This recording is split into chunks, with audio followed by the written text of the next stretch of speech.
Hi friends, welcome back to Miyani kitchen. നമുക്കിന്നിവിടെ വളരെ healthy ആയിട്ടും സിമ്പിളായിട്ടും തയ്യാറാക്കാവുന്ന ഒരു കറിയുടെ റെസിപ്പി എന്താണെന്ന് നോക്കാം. ഞാനിവിടെ ഉണ്ടാക്കാൻ പോകുന്നത് മുരിങ്ങയിലയും പരിപ്പും കൂടെ ഉപയോഗിച്ചൊരു സിമ്പിൾ കറിയാണ് ഉണ്ടാക്കാൻ പോകുന്നത്. ഇത് വളരെ ഹെൽത്തി ആയിട്ടുള്ളൊരു കറിയാണ്. അപ്പം ഞാൻ ഒരു പിടി മുരിങ്ങയില എടുത്തിട്ടുണ്ട്. ഒരു അരക്കപ്പ് പരിപ്പെന്ന് പറഞ്ഞാൽ ഇത് ചെറുപയർ പരിപ്പാണ് എടുത്തിരിക്കുന്നത്. തോരപ്പരിപ്പ് കൊണ്ടും ഉണ്ടാക്കാം. പക്ഷേ എന്താണെന്ന് പറഞ്ഞാൽ ചെറുപയർ പരിപ്പാകുമ്പോൾ നമുക്ക് വയറിൽ ഗ്യാസൊന്നും ഉണ്ടാവില്ല. അങ്ങനെ പക്ഷേ തോരപ്പരിപ്പാകുമ്പം കുറച്ച് ഗ്യാസിൻ്റെയൊക്കെ പ്രോബ്ലം വരുമല്ലോ. അതുകൊണ്ട് ഞാൻ ചെറുപയർ പരിപ്പാണ് എടുത്തേക്കുന്നത്. അപ്പോൾ മുരിങ്ങയില, ചെറുപയർ പരിപ്പ്, പിന്നെ ഇത് കടുക് വറക്കാൻ വേണ്ടിയിട്ട് 2 പച്ചമുളക്, 2 ഉണക്കമുളക്, ഒരു അരമുറി സവാള ചെറുതായി അരിഞ്ഞത്, കുറച്ച് കറിവേപ്പില, പിന്നെ നമുക്ക് കുറച്ച് മഞ്ഞൾപ്പൊടിയും മുളക് പൊടി, ഉപ്പ് വേണം. പിന്നെ ഇവിടെ ഒരു 1/2 സ്പൂൺ ചെറിയ ജീരകവും ഒരു 4 അല്ലി വെളുത്തുള്ളിയും കൂടെ ചതച്ച് വെച്ചിട്ടുണ്ട്. അപ്പോൾ ഇത്രയും സാധനങ്ങൾ ഉപയോഗിച്ച് നമുക്കൊരു സിമ്പിൾ ആൻഡ് ഹെൽത്തി കറി ഉണ്ടാക്കാം. നമുക്ക് ഈ പരിപ്പ് കുക്കറിലിട്ട് വേവിച്ച് കൊണ്ടുവരാം. ഇത് നല്ലതുപോലെ കഴുകി വൃത്തിയാക്കി ഉപ്പും മഞ്ഞൾപ്പൊടിയും ഇട്ടിട്ട് നമുക്ക് ഈ പരിപ്പ് കുക്കറിൽ വേവിച്ച് കൊണ്ടുവരാം. ആദ്യം പരിപ്പ് കഴുകി വൃത്തിയാക്കി വേകാൻ ആവശ്യമുള്ള വെള്ളം ഒഴിച്ച് കൊണ്ടുവന്നിട്ടുണ്ട്. ഇതിലേക്ക് നമുക്കൊരു 1/4 സ്പൂൺ മഞ്ഞൾപ്പൊടി ഇട്ട് കൊടുക്കാം. കുറച്ചൊരു 1/2 സ്പൂൺ ഉപ്പിട്ട് കൊടുക്കാം. ഇനി ഇത് നമുക്ക് അടച്ച് വെച്ച് വേവിച്ചെടുക്കാം. കുക്കറിൻ്റെ അടപ്പിൽ നമുക്കൊരു 2 തുള്ളി എണ്ണ ഒഴിച്ചിട്ട് എല്ലായിടത്തും ഒന്ന് തേച്ച് പിടിപ്പിച്ച് കൊടുക്കാം. ഇതെന്തിനാണെന്ന് പറഞ്ഞാൽ മഞ്ഞളിൻ്റെ കറയൊക്കെ കുക്കറിൻ്റെ അടപ്പിൽ പിടിക്കാതിരിക്കാൻ വേണ്ടിയാണ്. ഇങ്ങനെ എണ്ണ തേച്ചിട്ട് നമ്മൾ കുക്കർ അടച്ച് വെച്ചാൽ വിസിൽ വരുമ്പോൾ ഈ കുക്കറിൻ്റെ അടപ്പിലേക്ക് മഞ്ഞളിൻ്റെ കറയൊന്നും പറ്റിപ്പിടിക്കില്ല. അപ്പോൾ ഇനി നമുക്ക് കുക്കർ അടയ്ക്കാം. നമുക്കിത് വേവിച്ചെടുത്തുകൊണ്ട് വരാം. നമ്മുടെ പരിപ്പ് ഇവിടെ വെന്തിട്ടുണ്ട്. ഒരു 3 വിസിൽ കൊടുത്തപ്പോഴത്തേക്കും നല്ലതുപോലെ വെന്ത് ഉടഞ്ഞിട്ടുണ്ട് പരിപ്പ്. ഇനി നമുക്ക് കറി തയ്യാറാക്കാം. ചീനിച്ചട്ടി അടുപ്പത്ത് വെച്ച് ചൂടായിട്ടുണ്ട്. നമുക്കൊരു 2 സ്പൂൺ എണ്ണ ഒഴിച്ചു കൊടുക്കാം.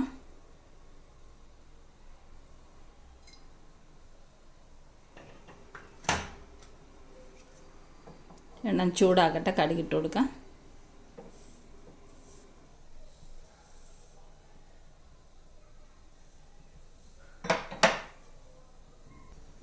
എണ്ണ ചൂടായിട്ടുണ്ട്. നമുക്ക് കടുക് ഇട്ട് കൊടുക്കാം.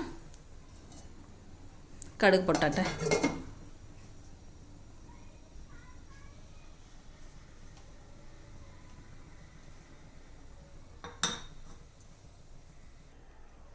കടുക് പൊട്ടിയിട്ടുണ്ട്. നമുക്ക് ചതച്ച് വെച്ചിരിക്കുന്ന ജീരകവും വെളുത്തുള്ളിയും കൂടെ ഇട്ട് കൊടുക്കാം.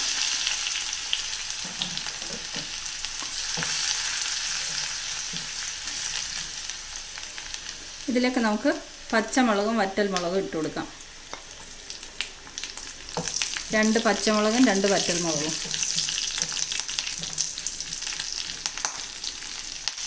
കറിവേപ്പില ഇട്ട് കൊടുക്കാം. ഒക്കെ മൂത്ത് വരുന്നുണ്ട്. ഇതിലേക്ക് നമുക്ക് സവാള ചെറുതായിട്ട് അരിഞ്ഞ് വെച്ചേക്കുന്നത് ഇട്ട് കൊടുക്കാം. ഒരു ഹാഫ് സവാളയാണ്, അത് ചെറുതായിട്ട് അരിഞ്ഞതാണ്. അതിട്ട് കൊടുത്ത് ഒന്ന് മൂപ്പിച്ചെടുക്കാം.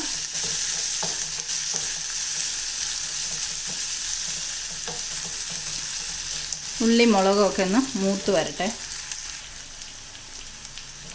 സവാളയും പച്ചമുളകും എല്ലാം മൂത്ത് വന്നിട്ടുണ്ട്. ഇതിലേക്ക് നമുക്കൊരു 1/4 സ്പൂൺ മുളക് പൊടി ഇട്ട് കൊടുക്കാം.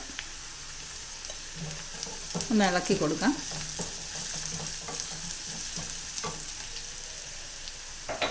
മുളക് പൊടി മൂത്ത് വന്നിട്ടുണ്ട്. ഇതിലേക്ക് നമുക്ക് മുരിങ്ങയില ഇട്ട് കൊടുക്കാം. ഇതായി എടുത്ത് വെച്ചിരിക്കുന്ന മുരിങ്ങയില ഇതിലേക്ക് ഇട്ട് കൊടുക്കാം. ഒന്ന് ഇളക്കി കൊടുക്കാം. മുരിങ്ങയില ഒന്ന് വാടി കിട്ടിയാൽ മതി.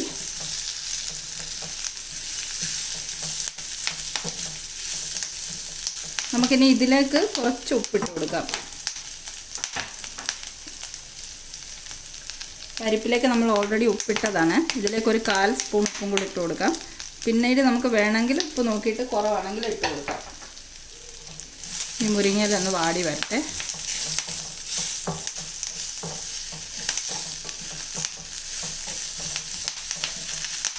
ഒരു 2 മിനിറ്റ് കൊണ്ട് മുരിങ്ങയില ഒന്ന് വാടി വരട്ടെ. മുരിങ്ങയില വാടി വന്നിട്ടുണ്ട് നല്ലതുപോലെ. ഇതിലേക്ക് നമുക്ക് കുക്ക് ചെയ്ത് വെച്ചിരിക്കുന്ന ദാൽ കറി ഒഴിച്ചു കൊടുക്കാം.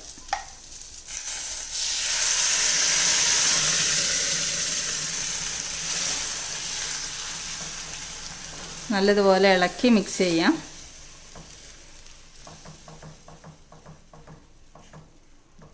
മുരിങ്ങയില 2 മിനിറ്റ് കൊണ്ട് വാടി കിട്ടിയിട്ടുണ്ട്. ഇനി മുരിങ്ങയില അധികം കുക്ക് ചെയ്യേണ്ട ആവശ്യമില്ല. ഇതാ കറി തയ്യാറായി കഴിഞ്ഞ്. എത്ര സിമ്പിളല്ലേ, എത്ര ഫാസ്റ്റ് തയ്യാറാക്കാൻ പറ്റും. Simple but healthy. ഇതാ നമ്മുടെ കറി തയ്യാറായി കഴിഞ്ഞു. ഞാൻ ഫ്ലെയിം ഓഫ് ചെയ്യുകയാണേ. ഇതുണ്ട് നല്ല കുറുകിയ കറി. ഇതിൻ്റെ കൂടെ വേറെ എന്തെങ്കിലും ഒരു തോരനോ സൈഡ് ഡിഷായിട്ടുണ്ടെങ്കിൽ ചോറുണ്ണാൻ ഈ കറി മതിയല്ലോ ധാരാളം. നല്ല ഹെൽത്തി ആയിട്ടും ടേസ്റ്റി ആയിട്ടുമുള്ള കറിയാണ്. നല്ല കുറുകിയിരിക്കുന്നുണ്ട്. ഇതിന് തേങ്ങ അരച്ചും കറി വെക്കാം. ഇങ്ങനെ കുറച്ച് തേങ്ങയും ജീരകവും കൂടെ അരച്ച് ചേർത്തും വെക്കാം. പക്ഷേ അതിൻ്റെ ആവശ്യമില്ല. ഇത് തന്നെ നല്ല കുറുകി ഇരിക്കുന്നുണ്ട്. തേങ്ങ അരച്ച് ചേർക്കേണ്ട ആവശ്യമില്ല. ഇത് സിമ്പിൾ റെസിപ്പി അല്ലേ. നമ്മുടെ സിമ്പിൾ മുരിങ്ങയില ദാൽ കറി ഇവിടെ തയ്യാറായിട്ടുണ്ട്. വളരെ എളുപ്പത്തിൽ തയ്യാറാക്കാൻ പറ്റുന്നതല്ലേ.